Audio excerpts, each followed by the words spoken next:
महल की दीवारों पर लटके कंदीले धुंधले पड़ चुके थे। बाहर खिजां की सर्द हवाओं में दरख्तों के पत्ते जैसे अपनी हस्ती की आखिरी सांसें ले रहे थे। सिकंदर शाह, जो कल तक एक जरी सिपाही, फातेह ए खैबर और शेर ए शाही तख्त कहलाता था, आज वही शख्स तन्हा अपने तख्त पर बैठा हुआ हाथों की लकीरों में किस्मत तलाश कर रहा था। क्या मैं अच्छा बाप था या सिर्फ एक सख्तगीर बादशाह? यह सवाल उसे रोज रात को सोने नहीं देता था। वली अहद, शहजादा आर्यान, जो हमेशा सच्चाई और इंसाफ का अलंबरदार रहा, आज उससे नजरें चुराता फिरता था। दरबार के वुजरा की निगाहों में इज्जत कम और लालच ज्यादा झलकती थी, और उधर वजीर आला जमालुद्दीन, उसकी आंखों में कुछ और ही ख्वाब पल रहे थे। सिकंदर शाह को महसूस हो रहा था जैसे उसका तख्त संभालना अब उसके बस की बात नहीं। वक्त उसे मिटा रहा था, जैसे खिजां दरख्तों को निचोड़ देती है। हर रात का अंधेरा पहले से ज्यादा गहरा होता जा रहा था। शहजादा आर्यान हालांकि बाप के अहकाम की तामील करता था, लेकिन उसके दिल में अब सवालात जन्म ले रहे थे। वो देख चुका था कि महल के अंदर क्या साजिशें पल रही हैं। वजीर आला जमालुद्दीन के अल्फाज मीठे थे, मगर इरादे जहरीले। एक रात आर्यान को महल के पुराने हिस्से में कुछ मशकूक हरकत महसूस हुई। वो खामोशी से ताकुब करता हुआ जमालुद्दीन के खुफिया कमरे तक पहुंचा।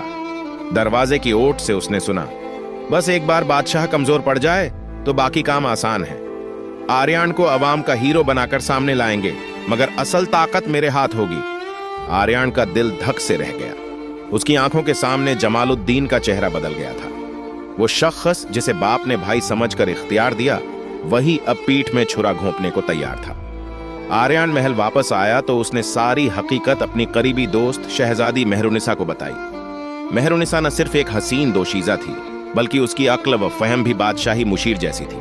उसने कहा, तुम्हें अपने वालिद से खुलकर बात करनी चाहिए आर्यान। शायद वो कमजोर हो गए हों, मगर उनका दिल अभी जिंदा है। आर्यान के दिल में हिचकिचाहट थी। बरसों की खामोशी को एक लम्हे में तोड़ना आसान न था, मगर उसे मालूम था कि वक्त कम है, और अगर वो अब खामोश रहा तो तख्त के साथ साथ उसका जमीर भी बर्बाद हो जाएगा। आखिरकार एक रात आर्यान सिकंदर शाह के कमरे में दाखिल हुआ। बादशाह खामोशी से शमा की लौ को तकता रहा। अब्बू, क्या आपको मालूम है कि महल में क्या हो रहा है? सिकंदर शाह ने सर उठाया। आंखों में पुरानी रोशनी का शोला दोबारा जल उठा। मैं सब जानता हूं आर्यान। जमालुद्दीन को मैंने अपना दोस्त समझा, मगर उसने मेरे एतिमाद का खून किया। मगर मेरी सबसे बड़ी गलती तुमसे दूरी थी। बाप और बेटे के दरमियान बरसों की दीवार इस एक गुफ्तगू से गिर गई। सिकंदर शाह ने आर्यान का हाथ थामा। ताज मेरा नहीं, तुम्हारा हक है, मगर उससे पहले महल को इन नासूरों से पाक करना होगा। अगली सुबह दरबार सजा। जमालुद्दीन, जो अब खुद को बादशाह समझने लगा था, हैरत से देखता रह गया जब सिकंदर शाह पूरे जाह व जलाल से दरबार में दाखिल हुआ। आज मैं अपनी सल्तनत का ताज अपने बेटे आर्यान के हवाले करता हूं, एक ऐसा शहजादा जिसके दिल में सच्चाई है, न कि लालच। आर्यान ने आगे बढ़कर ताज थामा, मगर उससे पहले उसने जमालुद्दीन की साजिश के सबूत सबके सामने रखे।